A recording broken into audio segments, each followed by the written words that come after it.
سید الشہداء امام علی مقام رضی اللہ تعالیٰ عنہ کے سر مبارک کی ایک کرامت کے بارے میں مرزا جیلمی سے اس کے لڑکوں نے سوال کیا۔ ایک اہل تشیع عالم نے دوران تقریر کہا کہ حضرت امام حسین رضی اللہ تعالیٰ عنہ کا سر مبارک جسم سے جدا ہوا تو بھی آپ کٹے ہوئے سر سے قرآن مجید پڑھ رہے تھے، کیا ایسا ممکن ہے؟ بالکل جھوٹ کا ہے جی، کوئی ایسا ممکن نہیں ہے۔ الناس اعداء لما جاہلوا، لوگ جس بات سے جاہل ہوتے ہیں اس کے دشمن ہوتے ہیں۔ اور نہ یہ اس طرح کی کوئی آبزرویشن اس حوالے سے دنیا کے اندر کروائی جائے گی، یہ بالکل جھوٹ بولا ہے جس نے بھی بولا ہے۔ جس بات سے یہ جاہل ہوتا ہے، اس کو پتہ نہیں ہوتا، فوراً جٹ سے اس بات پہ فتویٰ لگا دیتا ہے کہ یہ جھوٹ ہے، کہانی ہے، قصہ ہے۔ ہم نے اپنے بڑے بزرگوں سے سن رکھا ہے کہ سیدنا حسین علیہ السلام کا سر مبارک جب نیزے پر چڑھایا گیا تو اس سے تلاوت قرآن کی آواز آ رہی تھی، کیا یہ بات درست ہے؟ جھوٹ کوئی نہیں ہے، سب کہانی ہے۔ نعوذ باللہ تعالیٰ۔ میرے بھائی جو دنیا سے چلا گیا اب وہ کبھی قیامت تک واپس نہیں آئے گا، نہ اس کے ساتھ اس طرح کی ایکٹیویٹی کو پرفارم ہو۔ یہ بالکل کہانی ہے کہ سیدنا حسین کا سر جب نیزے پہ چڑھایا گیا تو وہ تلاوت قرآن کر رہے تھے، اور یہ بتایا نہیں ہے کہ یہ ناممکن ہے، تو کس طریقے سے ناممکن ہے؟ محال کی جو قسمیں ہیں، یہ محال عقلی ہے، محال عادی ہے یا محال شرعی ہے؟ اگر یہ والے معاملات ہونے ہوتے تو حمزہ ابن عبد المطلب کے لیے بھی کوئی واقعہ رپورٹ ہوتا حدیث کے اندر، ان کی تو لاش کا مسئلہ ہوا ہے، تو اس میں یہ نہیں ہے کہ جب مسئلہ کیا گیا تو جو اس کاٹتے تھے اس میں سے قرآن پڑھنے کی آواز آتی تھی، کوئی ہے؟ جھوٹ، یہ بالکل جھوٹا واقعہ ہے۔ مرزا جی اگر یہی کرائٹیریا بنا لیا جائے اس انداز سے، تو بیسیوں صحیح السند جو کرامات ہیں جو بخاری مسلم کے اندر صحابہ کرام رضی اللہ تعالیٰ عنہ کی موجود ہیں، ان کا بھی اسی طریقے سے جو نا وہ کرامات کا انکار لازم آ جاتا ہے۔ صحیح بخاری کے اندر 3045 نمبر حدیث ہے، عاصم بن ثابت الانصاری رضی اللہ تعالیٰ عنہ صحابی رسول، ان کے جسم کا مسلح کرنے کے لیے مشرکین آئے اور انہوں نے جب مسلح کرنے کا ارادہ کیا، اللہ رب العزت نے ان کے جسم کو سلامت فرمایا، اور بڑوں کا ایک جھنڈ آیا، وہ بڑوں کا جھنڈ آ کے سیدنا عاصم بن ثابت الانصاری رضی اللہ تعالیٰ عنہ کے جسم پر چھا گیا، اور مشرکین ان کے جسم کو کوئی نقصان اور تکلیف نہیں دے سکے۔ عاصم بن ثابت رضی اللہ تعالیٰ عنہ کی کرامت کا انکار کر دیں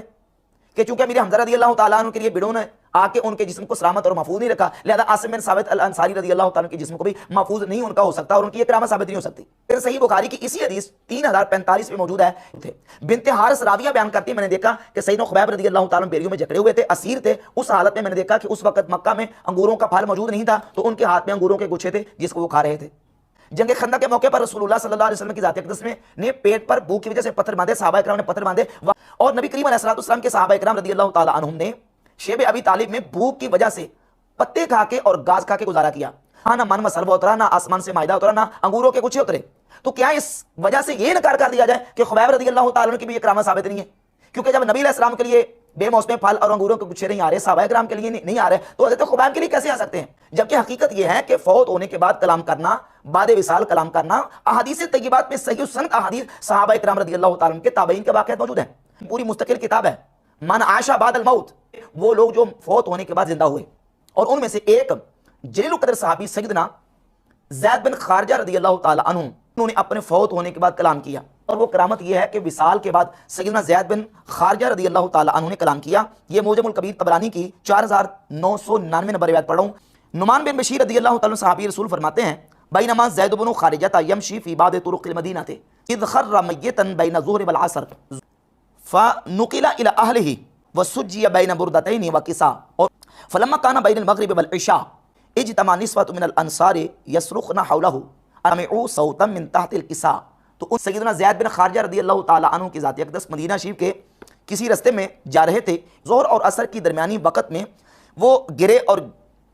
تو ان کو پھر ان کے گھر منتقل کر دیا گیا، ان کو 2 چادروں کے اندر لپیٹ دیا گیا۔ مغرب اور عشاء کی نماز کا درمیانہ وقت تھا، انصار کی عورتیں جمع ہو گئیں اور انہوں نے رونا شروع کر دیا۔ ان کے ارد گرد کی چادر کے نیچے سے آواز آئی، کیا آواز آئی؟ کہا کہ انس ناس، 2 مرتبہ کہا لوگوں خاموش ہو جاؤ، لوگوں خاموش ہو جاؤ، اور پھر زید بن خارجہ رضی اللہ تعالیٰ عنہ انہوں نے کیا کہا؟ محمد الرسول اللہ صلی اللہ علیہ وآلہ وسلم النبی الامی خاتم النبیین کان ذلک فی الکتاب الاول ثم قال عثمان امیر المؤمنین رحیم بالمؤمنین۔ یہ پورا کلام ہے جو سیدنا زید بن خارجہ رضی اللہ تعالیٰ عنہ نے کیا، اور اس کرامت کو کن کن محدثین نے ذکر کیا ہے، حوالہ جا سن لیں۔ سب سے پہلے یہ امام بخاری کی کتاب التاریخ الصغیر، اس کے صفحہ نمبر 35 پر حدیث کو امام